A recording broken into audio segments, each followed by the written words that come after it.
हे कृष्ण करुणा सिंधु दीनबंधु जगतपते गोपेश गोपिकांत राधाकांत नमोस्तुते तप्त कांचन गौरांगी राधे वृंदावनेश्वरी विश्वभानुसुते देवी प्रणमामि प्रिय वाञ्छाकल्पतरुभ्यश्च कृपा सिन्धुभ्येव च पतितानां पावनेभ्यो वैष्णवेभ्यो जय श्री कृष्ण चैतन्य प्रभु नित्यानंद श्री गदाधर शिवासादि गौर भक्तवृंदा हरे कृष्ण कृष्ण कृष्ण हरे हरे हरे राम राम राम हरे हरे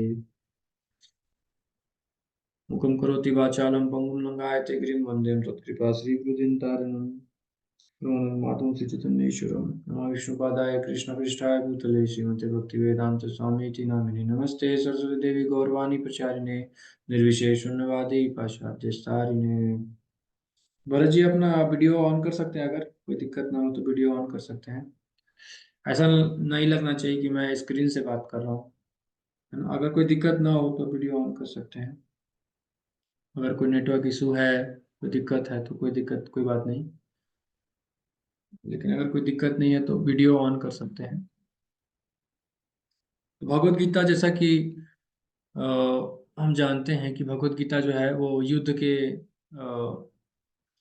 क्षेत्र में बोला गया था, युद्ध के मैदान में बोला गया था। कुछ आप बता रहे हैं चैट करके, चैट में क्या बता रहे हैं?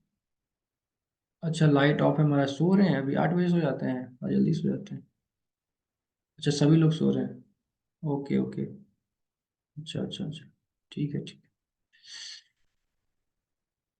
तो भगवत गीता जैसा कि युद्ध के मैदान में बताया गया था, है ना। तो भगवत गीता महाभारत का हिस्सा है। महाभारत जो कि एक विशाल ग्रंथ है जिसमें 1 लाख श्लोक है, और जो कि श्री व्यास जी ने लिखा था उसको। तो ये क्या हो गया? मेरा स्क्रीन पे आप लोग क्या दिख रहा है? भगवत गीता दिख रहा है ना?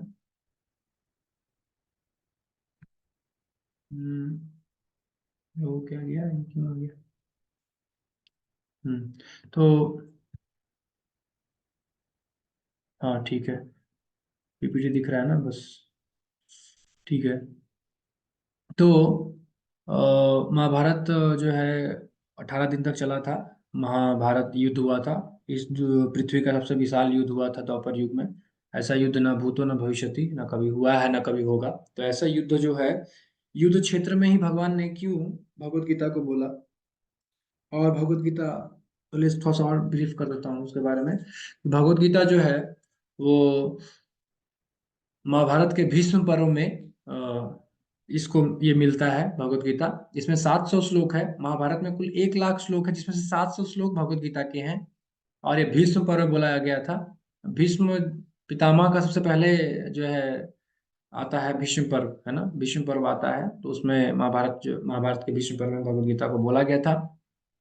अर्जुन जो है वो द्वंद्व में फंसे हुए थे कि युद्ध करूं कि ना करूं, अपने सबको देख करके द्वंद्व में फंसे हुए थे। तो भगवान ने भगवत गीता उनको माध्यम बना करके भगवान ने हमारे लिए भगवत गीता कहा। अर्जुन तो एक महान भक्त थे भगवान के, तो उनको तो अज्ञानता नहीं हो सकता है। तो उनको क्यों मोह हो गया कि मैं युद्ध करूं कि ना करूं? वो इसलिए क्योंकि भगवान का प्लानिंग था कि उनको मोहित कर करके और जो है भगवत गीता बोले, ताकि संसार का कल्याण हो। क्योंकि भगवान जानते थे कि द्वापर युग के बाद कलयुग आएगा, और कलयुग में लोगों को ज्ञान देने के लिए भगवान ने भगवत गीता को बोला, है ना। अब व्यास जी, श्रील व्यास जी जो है, उन्होंने इसको लिखा। उनका नाम है श्री कृष्ण द्वैपायन वेद व्यास। श्री कृष्ण द्वैपायन वेद व्यास जो है लेखक है महाभारत के और भगवत गीता के। उन्होंने लिखा है भगवान की वाणी को उन्होंने, या महाभारत के इतिहास, महाभारत हमारा इतिहास है, महाभारत और रामायण हमारा इतिहास है, हिंदू धर्म का इतिहास है। महाभारत बताता है कि पूरे यूनिवर्स में, अलग अलग यूनिवर्सेस में, अनंत कोटि यूनिवर्सेस में क्या क्या हुआ था, वो सब चीज बताता है। इस पृथ्वी का भी इतिहास बताता है कि 5,000 साल पहले इस पृथ्वी में क्या क्या था, सब कुछ उसमें होता है। तो 1 लाख श्लोक का ये महाभारत ग्रंथ जो है, इसका पहला नाम था जय, फिर इसका नाम भारत पड़ा, फिर महाभारत पड़ा। जय नाम था, जय में 8800 श्लोक था। फिर 8800 श्लोक से ये कुछ 60,000 श्लोक कुछ हुआ। उसके बाद फिर ये महाभारत बना 1 लाख श्लोकों का, है ना। धीरे धीरे विस्तार हुआ इसका, है ना। और ये आप जानते होंगे कि श्रवण परंपरा था पहले। पहले शिष्य और गुरु के बीच में वो होता था, बात होता था, संवाद होता था। तो पहले कोई बुक्स नहीं था, पहले कोई कॉपी भी नहीं हुआ था, है ना। पहले केवल बोल बोल के मौखिक रूप से जो है चर्चा होता था, है ना। ये ज्ञान दिया था, दिव्य ज्ञान दिया दिया जाता था। तो अ, वेद व्यास जी ने ये ज्ञान अपने शिष्यों को दिया, महाभारत। उस उन शिष्यों ने अपने शिष्यों को दिया ये ज्ञान। और उसमें से ही एक शिष्य थे जिनका नाम था उग्रश्रवा। उग्रश्रवा जो है वो ये ज्ञान को श्रवण कर करके किसको सुनाए? सौनक आदि ऋषियों को नैमिषारण्य में सुनाए, है ना। एक ज्ञान यज्ञ चल रहा था, ज्ञान यज्ञ में वो आए और 18 पुराण महाभारत के साथ सब सुना रहे थे, है ना। सूत जी, सूत जी जिनका उग्र श्रवा भी नाम है, सूत गोस्वामी भी नाम है, सूत जी। तो सूत जी बहुत विद्वान थे, उन्होंने सारा ग्रंथ, सारे 18 पुराण और महाभारत को अपने कानों से श्रवण किया था, गुरुमुख से।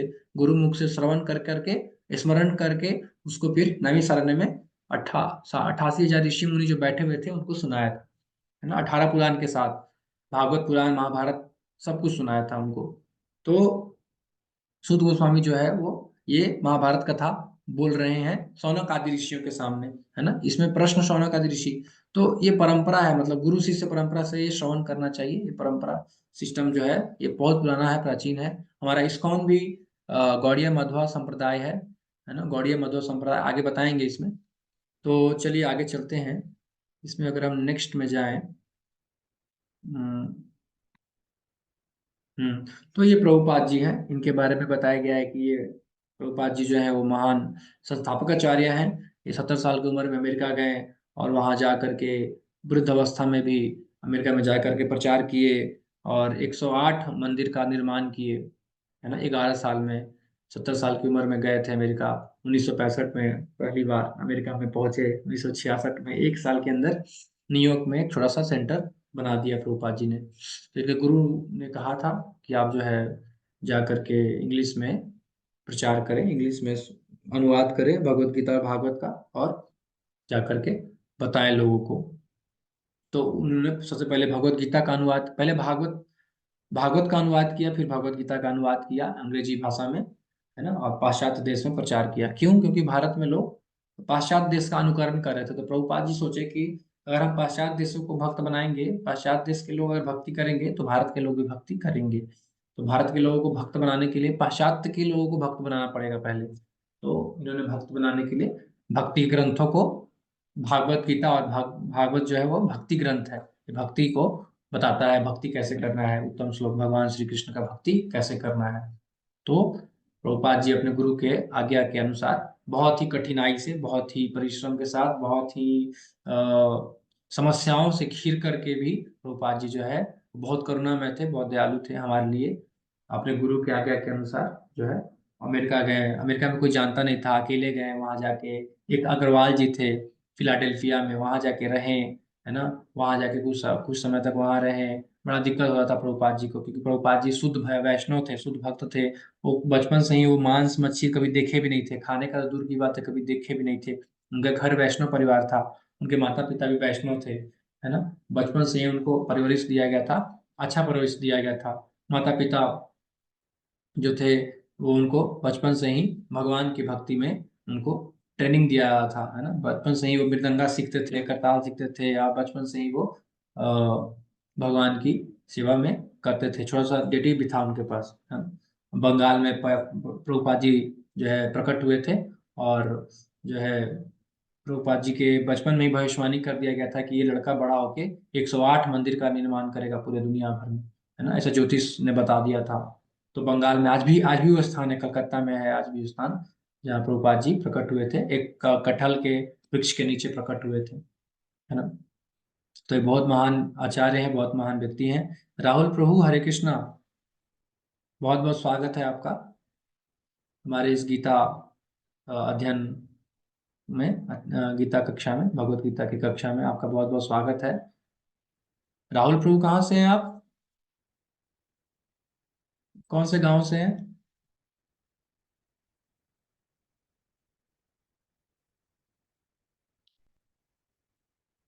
मैसेज कर रहे हैं तो ऐसा सो गए? मेरा मित्र है प्रभु जी ये। अच्छा, आपका मित्र है, ओके ओके ओके। अच्छा अच्छा, बढ़िया बढ़िया, बहुत बढ़िया। तो आप दोनों का स्वागत है, बहुत बहुत स्वागत है। आप दोनों बहुत ही अच्छे हैं, भविष्य और भाग्यशाली हैं कि आप भगवत गीता को श्रवण कर रहे हैं। ये बहुत दुर्लभ ग्रंथ है, बहुत कम लोग इसको सुन पाते हैं, समझ पाते हैं। तो ये प्रभुपाद जी, जो भगवत गीता हमारा है, भगवत गीता यथारूप, ये प्रभुपाद जी ने इसका अनुवाद किया है ना। इस पे तात्पर्य है वो प्रभुपाद जी ने दिया है। भगवत गीता के श्लोक आपको हर जगह मिल जाएंगे, लेकिन तात्पर्य जो है वो हर जगह नहीं मिलेगा प्रभुपाद जी का। ये आचार्य हैं, आचार्यों का तात्पर्य जो है, आचार्यों कमेंट्री, ये बहुत ही दुर्लभ होता है और बहुत ही महान। हम बहुत भाग्यशाली होते हैं कि हमको इनका कमेंट्री सुनने को या पढ़ने को मौका मिलता है। तो श्रील प्रभुपाद जी ने भगवत गीता का अनुवाद अंग्रेजी भाषा में किया है। और इन महान व्यक्ति को जानना बहुत जरूरी है।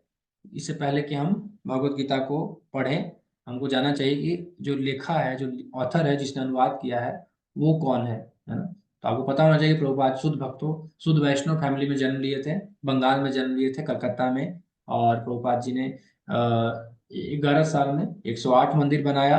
अपने गुरु का आज्ञा के अनुसार, इनके गुरु थे शिला भक्ति सिद्धांत सरस्वती ठाकुर, इनके गुरु थे, जो आज्ञा दिए थे कि आप अंग्रेजी भाषा में अनुवाद करके बुक्स को जो है पूरे बांटो और प्रचार करो। अंग्रेजी भाषा में अनुवाद करके बुक्स को बांटो पूरे देश विदेश में, है ना, विदेशों में ज्यादातर बांटो, है ना, क्योंकि भारत विदेशों का अनुकरण करता है, अंधा अनुकरण। तो अगर भारत विदेश के लोग भक्त बन जाएंगे तो भारत के लोग भी भक्ति करेंगे, कृष्ण भक्ति करेंगे। तो इसलिए उन्होंने अनुवाद किया। तो उन्हीं के अब बहुत कठिनाइयों से ये अमेरिका गए थे, वहां कोई जानता नहीं था उनको। 40 रुपया लेके गए थे, मात्र 40 रुपया जेब में था। 40 रुपया लेकर के गए और 11 साल के अंदर 108 मंदिर बना दिया। पूरा दुनिया इनको सलाम करता है, प्रणाम करता है। मोदी जी इनको प्रणाम करते हैं, मोदी जी इनका बहुत बार इनके बारे में बोले हैं। कई बड़े बड़े संत हैं इनके बारे में, इनका गुणगान किए हैं, इनका महानता को बखान किए हैं, है ना। और सब बहुत बड़े बड़े बड़े संत लोग जो हैं इनको चरणों में प्रणाम करते हैं। अगर आप YouTube पे वीडियो देखेंगे प्रभुपाद जी के बारे में, तो आप देखेंगे हजारों वीडियो पड़ा हुआ है जो प्रभुपाद जी का गुणगान करता है। प्रभुपाद जी के अनेकों ऐसे महान संत हैं जो प्रभुपाद जी के गुणगान में लगे रहते हैं, है ना। तो प्रभुपाद जी बहुत महान संत थे, जो पूरे देश विदेश के कोने कोने में कृष्ण भक्ति को प्रचार किए, है ना। तो प्रभुपाद जी का भगवत गीता हमको पढ़ने का मौका मिल रहा है, हम बहुत सौभाग्यशाली हैं। आगे चलते हैं।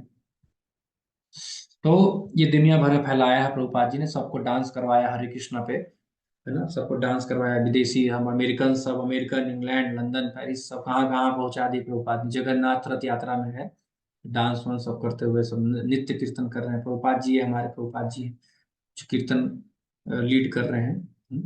तो प्रभुपाद जी ने पूरे दुनिया में, देश विदेश में सबको हरे कृष्ण महामंत्र दिया, सबको हरिनाम संकीर्तन दिया और इस तरह से प्रचार प्रसार किया। तो प्रभुपाद जी बचपन में ही शुद्ध भक्त थे। बचपन से ही आप देख सकते हैं कि बचपन में ही जो है ये क्यों आ रहा है। तो प्रभुपाद जी बचपन में ही राधा कृष्ण का सेवा करते थे। थोड़ा सा डेटी उनको गिफ्ट दिए थे माता पिता ने। उनके पिताजी का नाम गौर मोहन जी था, उन्होंने इनको गिफ्ट दिया था राधा कृष्ण का डेटी। और बचपन से ही श्रृंगार करते थे, सेवा करते थे, आरती करते थे। बचपन में रथ यात्रा भी निकाला था, जगन्नाथ जी का रथ यात्रा निकाला था, अपने घर के गलियों में निकाला था रथ यात्रा। और यहाँ पे उनको, जब वो जवान हुए थे, तब उनको गुरु जी, ये उनके गुरु जी हैं, है ना। ये तीसरा नंबर फोटो में आप देख सकते हैं, उनके गुरु जी उनको आगे दिए थे कि ये अभय अभय है। अभय चरण उनका नाम था, अभय चरण नाम था प्रभुपाद जी का।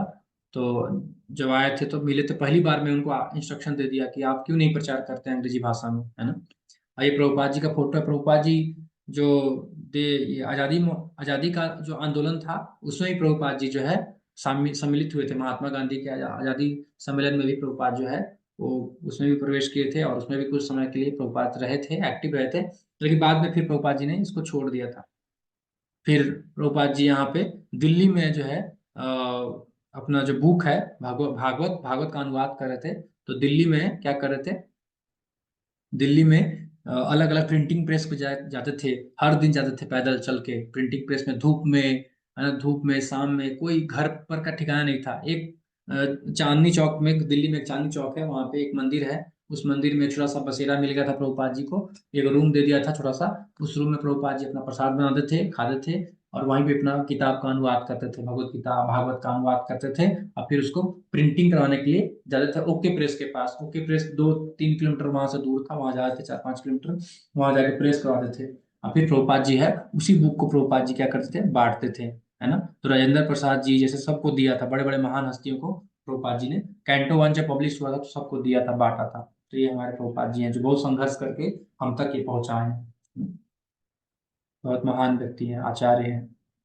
तो 37 दिन की यात्रा करके इस जलदूत नामक बोट से प्रभुपाद जी अमेरिका गए थे, न्यूयॉर्क गए थे, है ना। जलदूत से, ये मालवाहक जहाज है जिसमें सामान ढोया जाता है। ऐसे जहाज में प्रभुपाद जी गए थे क्योंकि पैसा नहीं था। पैसा नहीं था, भीख मांग करके एक इस कंपनी के जो मालिक थी, मालकिन सिंधिया, है ना। क्या नाम था उनका? सिंधिया, सिंधिया कंपनी का नाम था, और मुरारजी देसाई नाम था। नहीं, मुरारजी देसाई नाम नहीं था, ऐसा ही कुछ नाम था, माता जी थी उनका।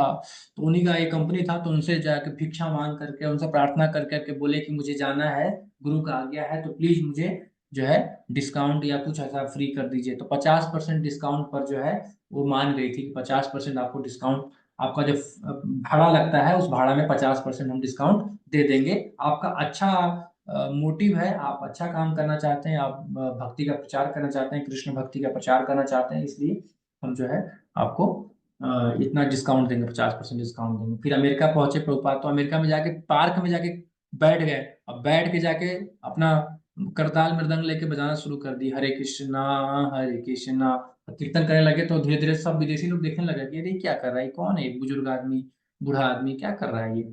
तो सब आके वहां पे इकट्ठा हो गए, और सब फिर धीरे धीरे सब भी कीर्तन करने लगे। सब अमेरिकन लोग हैं, सभी सब हिप्पीज हैं।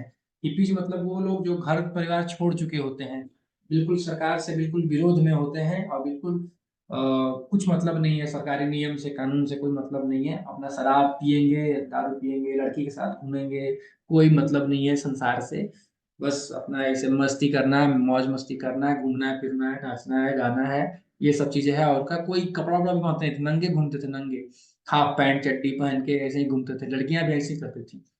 तो ऐसे लोग थे, एकदम एकदम थर्ड क्लास, एकदम मतलब सड़े हुए लोग थे, मतलब वहां पे, है ना। ऐसे लोगों को प्रभुपाद जी ने कीर्तन करके उनको नचा दिया। कीर्तन किया तो वो सब आके नाचने लगे प्रभुपाद जी के साथ, है ना? और कीर्तन करने लगे वो लोग भी। वो लोग, उनको अच्छे से आता नहीं था हरे कृष्णा बोलने, हरे कृष्ण ऐसे बोल करके वो डांस करने लगे। फिर धीरे धीरे ऐसे ही करके प्रभुपाद जी ने उनको फिर इनवाइट किया। यहाँ पे, यहाँ आप देख सकते हैं, यहाँ पे क्लास होता था, मैचलेस गिफ्ट लिखा हुआ है ना, इसमें क्लास होता था प्रभुपाद जी का। हर दिन प्रभुपाद जी जो है वो आधा घंटा क्लास देते थे गीता के ऊपर। और फिर 1 साल के बाद सबको दीक्षा देने लगे प्रभुपाद जी, हरिनाम दीक्षा, उसमें माला दे देते थे और नाम बदल देते थे, है ना। नाम सबका, जैसे किसी का नाम कैडी है, केडी, उसका नाम केशवानंद दास रख देते थे। तो ऐसा नाम, सबका नाम, किसी का ऐसा कुछ कुछ नाम है तो उसका नाम के आगे भगवान का नाम लगा के दीक्षा दे देते थे। तो इस प्रकार से फिर प्रभुपाद जी ने 80 से अधिक बुक का अनुवाद किया। 80 से अधिक बुक, कोई भी इतना बुक नहीं कर सकता है। ये बड़ा, बहुत बड़ा आश्चर्य है कि प्रभुपाद जी इतने, मतलब इनकी महानता है ये कि इतनी सारे बुक्स को अनुवाद करना, है ना। तो इतने सारे बुक्स, 80 बुक्स हैं जो प्रभुपाद जी ने अनुवाद किया था। और कई मंदिर बनाए, जैसे कि हमारे इस्कॉन में, वृंदावन में, अगर आप देखे होंगे, वृंदावन में हमारा मंदिर है, ये प्रभुपाद जी ने बनाया। तो ऐसे कई मंदिर प्रभुपाद जी ने बनाया है। तो अब आते हैं भगवत गीता के ऊपर। भगवत गीता क्या है? तो भगवत गीता जो है, भगवत गीता को गीतोपनिषद भी कहा जाता है। यह वैदिक ज्ञान का सार है और वैदिक साहित्य का सर्वाधिक महत्वपूर्ण उपनिषद है। ये उपनिषद है ना। उपनिषद मतलब होता है उपनिषद। उपनिषद, उप मतलब नजदीक बैठना, नि मतलब बैठना, और शद मतलब गुरु के समीप बैठकर ध्यान पूर्वक सुनना, श्रवण करना, इसको बोलते हैं उपनिषद, है ना। तो उपनिषद का एक हिस्सा है भगवत गीता। उपनिषद को वेदांत भी बोलते हैं। वेदांत मतलब वेद का अंत, यानी कि ज्ञान का अंत। वेद मतलब होता है ज्ञान, तो ज्ञान का अंत है उपनिषद। तो उपनिषद का ही एक भाग है भगवत गीता। यानी कि भगवत गीता अगर आप पढ़ लिए तो आपने सारे ज्ञान को प्राप्त कर लिया, आपको कोई और ज्ञान की जरूरत नहीं है इस दुनिया में। सब समस्त ज्ञान का सार, निष्कर्ष जो है वो भगवत गीता है। तो भगवत गीता को गीतोपनिषद भी कहा जाता है। यह वैदिक ज्ञान का सार है और वैदिक साहित्य का सर्वाधिक महत्वपूर्ण उपनिषद है। सबसे इंपॉर्टेंट है ये भगवत गीता। उसके बाद बताया गया है, यह जीवन निर्देशिका है ना। ये हमको बताता है कैसे जीना है, जीने का तरीका सिखाता है हमको, जिसमें जीवन की समस्त समस्याओं, भौतिक और आध्यात्मिक दोनों का हल है। इसमें समस्त समस्याओं का हल दिया हुआ है हमारी, इसलिए भगवत गीता हर किसी को जरूर पढ़ना चाहिए। केवल इस्कॉन की भगवत गीता यथारूप है क्यों? ये इस्कॉन का क्यों पढ़े हम बुक? भगवत गीता तो बहुत सारा है, गीता प्रेस का भी है ना, और अखंडानंद स्वामी जी का है, रामकृष्ण मिशन का भी भगवत गीता है, बहुत सारे भगवत गीता है, बहुत सारे संतों ने लिखा है। हम इस्कॉन का ही क्यों पढ़े? तो इस्कॉन का इसलिए पढ़ना चाहिए, क्यों? क्योंकि इस्कॉन का जो भगवत गीता है वो अटूट गुरु शिष्य परंपरा से प्राप्त है।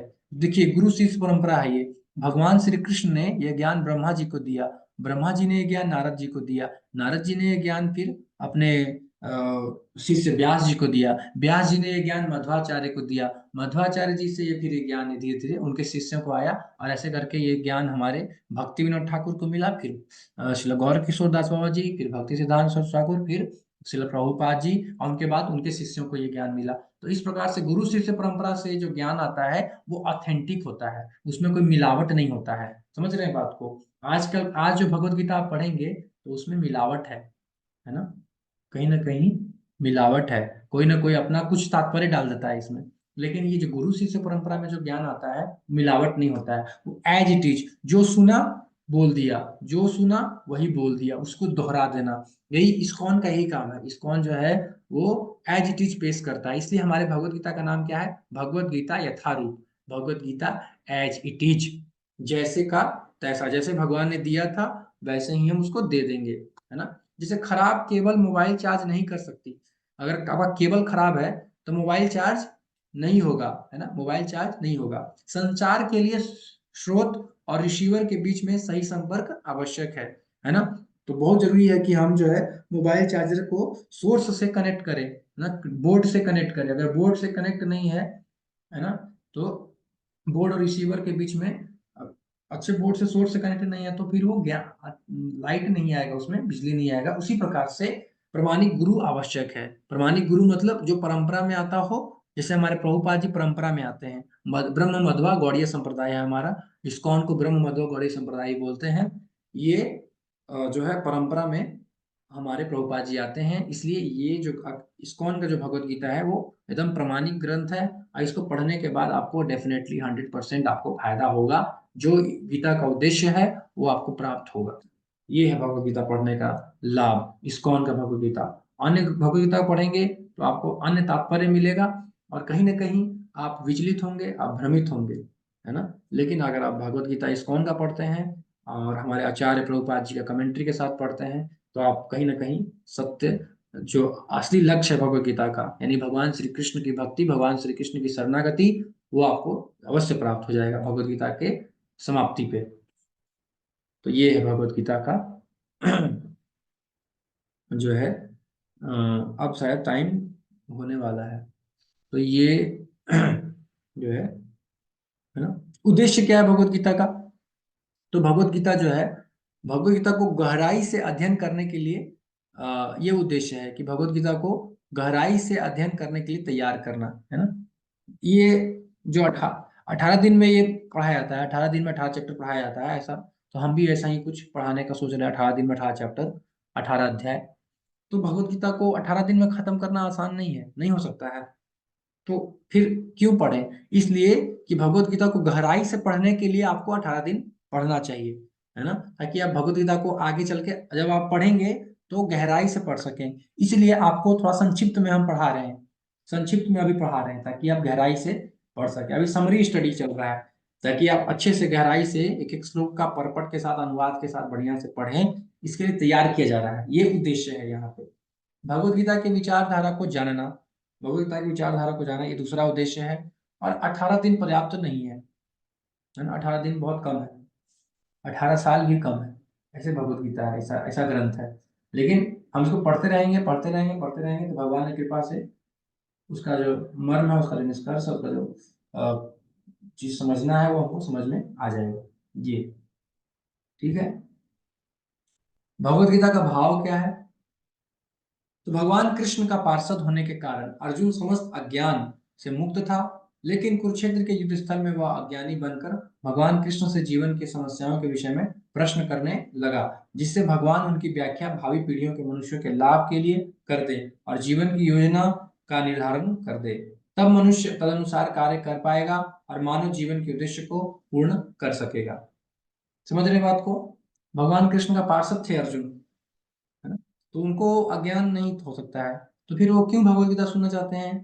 तो भगवान कृष्ण ने उनको माध्यम बनाया ताकि वो भगवत गीता के माध्यम से उनकी भावी पीढ़ियों के मनुष्यों के लाभ के लिए वो व्याख्या कर दें, ताकि जीवन की योजना निर्धारण हो सके, है ना। इसलिए बताया अर्जुन को माध्यम बना करके भगवान ने भगवत गीता का ज्ञान हमारे लिए दिया, ताकि हम पढ़ सके। कलयुग के जीवों के लिए भगवत गीता का ज्ञान है ना। अर्जुन को जरूरत नहीं था भगवत गीता का, क्यों? क्योंकि अर्जुन शुद्ध भक्त है भगवान के। जो शुद्ध भक्त होते हैं वो कभी अज्ञान में नहीं जाते, कहीं माया में नहीं गिरते, माया उनको टच नहीं कर सकती, है ना। तमोगुण रजोगुण उनको टच नहीं कर सकता, है ना।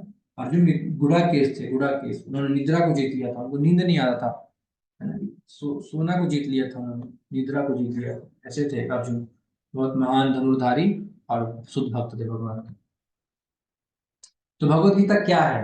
भगवत गीता का है क्या चीज? भगवत गीता भाई, भगवत गीता का प्रयोजन मनुष्य को भौतिक संसार के अज्ञान से उबारना है ना। भौतिक संसार का ज्ञान हमारे पास बहुत है ना। हमको पता है कि ये जो है गाड़ी कैसे चलता है, ये कैसे चलता है, वो कैसे चलता है, ऐसे कैसे करना है, वैसे कैसे करना है, खाना कैसे बनाना है, खाना कैसे है, ये सब भौतिक ज्ञान है हमारे पास, लेकिन आध्यात्मिक ज्ञान नहीं है। प्रत्येक व्यक्ति अनेक प्रकार की कठिनाइयों में फंसा रहता है ना। हमारे पास अनेक कठिनाई है। कभी मानसिक कठिनाई होता है, कभी शारीरिक कष्ट है, कभी कुछ कष्ट है, कभी कुछ कठिनाई है ना। पैसा का कठिनाई है, कभी कुछ कठिनाई है, मतलब बहुत सारी कठिनाई आता है संसार में। बहुत सारे अलग प्रकार की कठिनाई भी है। जिस प्रकार अर्जुन भी कुरुक्षेत्र में युद्ध करने के लिए कठिनाई में था, तो अर्जुन को भी कठिनाई था, मोह हो गया अपने घर परिवार से। कभी होता नहीं है कि अपने घर परिवार से ही कभी कभी हमको ऐसा फैसला लेना पड़ता है कि घर परिवार, मान लीजिए आप पुलिस हैं, है ना, आपका आपका बेटा चोरी कर लिया, तो आपको दंड देना पड़ेगा। तो वहां पे आपको सोचना पड़ेगा, अरे मेरा बेटा है, कैसे दंड दूं मैं, है ना। तो ऐसा मेरा बेटा, मेरा मेरा वाला जो बात आ गया ना, मेरा मोह, इसको बोलते हैं मोह, ममत्व। मेरा बेटा है तो वो क्रिमिनल है। लेकिन अगर आप वहां पे सोचें कि नहीं मेरा बेटा है, मैं अब कैसे दंड दूं, तो आप फंस गए वहां पे। तो ठीक है, 10 मिनट में हमारा ये खत्म होने वाला है, तो इसको खत्म कर देते हैं हम। फिर नेक्स्ट शनिवार को हम फिर इसको आगे चर्चा करेंगे। तो 10 मिनट में हम थोड़ा सा इसको कर लेते हैं। अर्जुन ने श्री कृष्ण की शरण ग्रहण कर ली, फलस्वरूप इस भगवत गीता का प्रवचन हुआ। तो भगवत गीता को समझने का सबसे पहला क्वालिफिकेशन क्या है? भगवत गीता कौन समझ सकता है? भगवत गीता को समझने के लिए सबसे पहला क्वालिफिकेशन है कि भगवान की शरण में जाना। सबसे पहले भगवान की शरण में जाना होगा। हमको मानना होगा कि भगवान श्री कृष्ण जो है वो परम भगवान है, वो पूरे दुनिया के, पूरे ब्रह्मांड के स्रोत हैं, आदि कारण है ना। ईश्वर परम कृष्ण सच्चिदानंद विग्रह अनादिरादिर गोविंद सर्व कारण कारणम। तो भगवान श्री कृष्ण जो है वो सभी कारणों के कारण है, आदि गोविंद है, और और क्या, सर्व कारण कारणम, है ना। ब्रह्मा के भी कारण है, ब्रह्मा जो सृष्टि करते हैं उनके भी पिता है भगवान, है ना। ब्रह्मा शंकर सबके पिता है भगवान, पूरे जीव में चर अचर सब जीवों के पिता है। अहम आदि ही देवा नाम, है ना। अहम आदि ही देवा नाम, इसी नाम से सर्वस्व। मैं ऋषि आदि देवताओं के भी आदि हूँ मैं, है ना। अहम सर्वस्व प्रभु, सब कुछ मैं ही, मेरे से उद्गम होता है। तो भगवान श्री कृष्ण परम भगवान है और सबके गुरु भी है ना। वंदे कृष्ण वंदे जगत गुरु, कृष्णम वंदे जगत गुरु में प्रार्थना में बताया जाता है, कृष्णम वंदे जगत गुरु। कृष्ण जो है वो जगत गुरु है ना। आजकल जगत गुरु बहुत पॉपुलर हो गया, जगत गुरु बहुत प्रचलित हो गया, कोई भी जगत गुरु अपने आप को बोल देता है, लेकिन हर कोई जगत गुरु नहीं बन सकता, है ना। जगत गुरु केवल भगवान श्री कृष्ण है, कोई जगत के गुरु है, आदि गुरु है। उन्होंने ही सारा ज्ञान जो है वो दूसरे को दिया, है ना। ब्रह्मा को दिया, फिर ब्रह्मा से वो ज्ञान धीरे धीरे, ब्रह्मा इस संसार के सबसे पहला जीव है। ब्रह्मा जी जो है वो सृष्टि के सर्वप्रथम जीव हैं, और फिर ब्रह्मा जी से ये ज्ञान जो है वो धीरे धीरे दूसरों को मिला।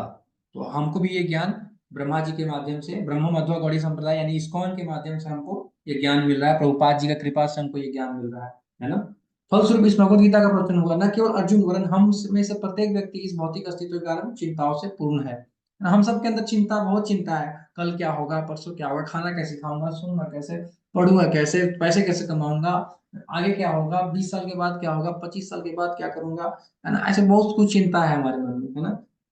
तो बहुत सारी चिंताओं से हम ग्रस्त रहते हैं। कभी रिलेशनशिप प्रॉब्लम है, तो कभी कुछ प्रॉब्लम है, कभी कुछ प्रॉब्लम है, कभी एग्जाम आ जाता है, कभी कोई समस्या। तो अनेक प्रकार की समस्याएं से घिरा हुआ है, लेकिन भगवत गीता हमारा इन सब समस्याओं का हल क्या है? श्रीमद् भगवत गीता। श्रीमद् भगवत गीता में वो सारे प्रश्न अर्जुन ने किए हैं जो हमको हमारे तरफ से, हमारे बिहाफ पे अर्जुन ने, जैसे होता नहीं है कि आप किसी बड़े सेमिनार में, किसी बड़े हॉल में बैठे हुए हैं, तो 10 बच्चे बैठे हुए हैं, तो कोई बच्चा है ऐसा सवाल पूछता है जिस जो आपका भी सवाल हो, तो वो पूछ लेता है आपके बिहाफ पे। तो उसी प्रकार से अर्जुन जो है, वो हम सब के मन में क्या क्या सवाल आ सकता है, उसको सोच करके अर्जुन जो है हमारे हमारे बिहाफ पे वो क्वेश्चन पूछ लिए। हम सब के हिसाब से वो क्वेश्चन पूछ लिए, जो हमारे मन में आ सकता है वो अर्जुन ने वो क्वेश्चन पहले ही पूछ लिया भगवान से, और भगवान ने फिर उसका उत्तर दिया है। तो इस प्रकार से प्रश्न उत्तर है, भगवत गीता क्या है? प्रश्न उत्तरी चल रहा है। अर्जुन प्रश्न पूछेंगे, कृष्ण उत्तर देंगे, अर्जुन प्रश्न पूछेंगे, भगवान श्री कृष्ण उत्तर देंगे। तो हम पूरे भगवत गीता में एक चीज का हमको ध्यान क्या रखना है कि भगवान जो है, श्री कृष्ण जो है वो परम भगवान है ना, वो साधारण व्यक्ति नहीं है, परम भगवान, he is supreme personality of God head, supreme personality ना, ब्रह्मा शिव सबसे ऊपर है, बहुत परम ब्रह्म है, परम धाम है ना, भगवान परम ब्रह्म है। अर्जुन इस बात को 11वें अध्याय में बताएंगे कि आप परम ब्रह्म परम धाम है ना, जब भगवान विराट रूप दिखाएंगे। तो ये है भगवत गीता क्या है। अब देख सकते हैं आपकी कैसे अध्याय 1 का शुरुआत कैसे होता है। तो पहला क्वेश्चन तो धृतराष्ट्र पूछता है, उसके बाद फिर ये सब चलता है। तो पहला अध्याय का नाम विषाद योग भी है ना, अर्जुन के शोक का योग है ये विषाद योग। विषाद, जब कोई दुखी होता है, जब कोई मोहित होता है, तब वो भगवान के पास आता है, इसलिए पहले अध्याय का नाम विषाद योग रखा गया है ना। अर्जुन को जब शोक हुआ तो भगवान की शरण में गया। तो ऐसे ही संसार में भी देखते हैं हम कि संसार में जब लोगों को सुख होता है, कुछ कोई मर गया, कोई कोई मर गया, तो भगवान याद आते हैं, अरे मेरा भी टाइम आएगा, मैं भी एक दिन जाऊंगा शमशान।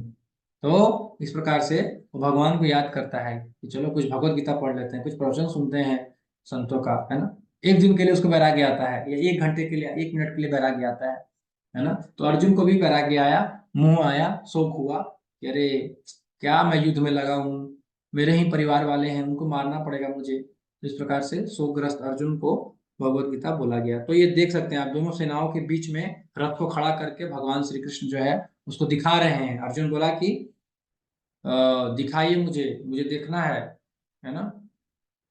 योद्धून योद्धु कामान निरीक्ष्य हम, है ना, कौन कौन आया है युद्ध की इच्छा से, मैं सबको, दुर्बुद्धि दुर्योधन के कितने सारे सब सहयोगी सब आए हैं, मैं उन सबको देखना चाहता हूँ। तो मेरे मेरे रथ को सेनयोर उभयोर मध्य रथम स्थापय में अच्युत, भगवान को बोलते हैं कि हे अच्युत, हे श्री कृष्ण, मेरे रथ को दोनों सेनाओं के बीच में खड़ा कर दीजिए, मुझे देखना है कि कौन कौन दुर्योधन की तरफ से मेरे से लड़ने आए हैं, मैं उन सबको देखना चाहता हूँ। भगवान श्री कृष्ण जो है वो सारथी बने हैं। देखिए भगवान कितना अपने भक्त से प्रेम करते हैं कि भगवान जो कि परम ब्रह्म है, जो परम ब्रह्मांड को बनाए हैं, वो अर्जुन के सारथी बन गए हैं, अर्जुन के मित्र बन गए हैं, सारथी बन गए हैं, अर्जुन का रथ हाँक रहे हैं। जो रथ हाँकने वाला सारथी होता है वो ज्यादातर नीच जाति का होता है, सूत सूत होता है, वो सूत गोर। तो फिर भी भगवान जो है अपने भक्त के लिए सारथी बन करके रथ चला रहे हैं। 18 दिन तक रथ हाँकेंगे भगवान अर्जुन का, है ना। तो भगवान बहुत ही विनम्र है, बहुत ही विनम्रता का प्रदर्शन यहाँ पे भगवान कर रहे हैं। तो अर्जुन का रथ जो है भगवान जो है वो मध्य में लाते हैं, दोनों सेनाओं के मध्य में लाके खड़ा कर देते हैं, और अर्जुन को बोलते हैं कि देख लो कौन कौन लोग जो है वो युद्ध कर रहा है या युद्ध करने की इच्छा से एकत्रित हुए हैं। तो अर्जुन इसको जब देखते हैं तो मोहग्रस्त हो जाते हैं, और फिर तो वहां पे आर्गुमेंट चलेगा। तो हम जो है इसको, क्योंकि अब हमारे पास सिर्फ 3 मिनट बचा है, तो हम इसको यहाँ पे समाप्त करते हैं। और अगले शनिवार को हम चैप्टर 1 भगवत गीता का अध्याय 1, अध्याय फर्स्ट अध्याय जो है हम शुरू करेंगे। अभी हमने भगवत गीता के बारे में देखा कि भगवत गीता है क्या, किसका हिस्सा है, महाभारत का हिस्सा है, और इसमें कितने अध्याय हैं, 18 अध्याय हैं, और इसमें कितने श्लोक हैं, 700 श्लोक हैं। और इसको कौन लिखा है? श्रील प्रभुपाद जी ने इसका अनुवाद किया है। प्रभुपाद जी कौन है? हम जानते हैं कि प्रभुपाद जी एक महान शुद्ध वैष्णव भक्त हैं, जो कि बंगाल में जन्म लिए थे, बंगाल में प्रकट हुए थे। आज से करीब 150 साल, 125 130 साल पहले वो हुए थे, प्रकट हुए थे। और गुरु की आज्ञा के अनुसार उन्होंने बहुत संघर्ष करके भगवत गीता और भागवत का अनुवाद करके पूरे विदेश, देश विदेश में प्रचार किया। 11 साल में 108 मंदिर बना दिया, जो कि बहुत ही असंभव कार्य है ना। उनके ज्योतिषी ज्योतिष ने बचपन में ही बताया था कि ये लड़का साधारण नहीं, असाधारण लड़का है और ये 108 मंदिर बनाएगा, है ना, ऐसा भविष्यवाणी किया गया था। और प्रभुपाद जी ने वो भविष्यवाणी को पूरा भी किया। बहुत महान आचार्य हैं, बहुत महान भक्त हैं भगवान के। तो हमको उनको उनका धन्यवाद करते हैं कि उनकी वजह से हम भगवद गीता श्रवण कर पा रहे हैं, भगवद गीता पढ़ पा रहे हैं। तो इसी के साथ जो है मैं इसको समाप्त करता हूँ, है ना। और बहुत बहुत धन्यवाद भरत जी कि आप जो है हमारे इसमें आए।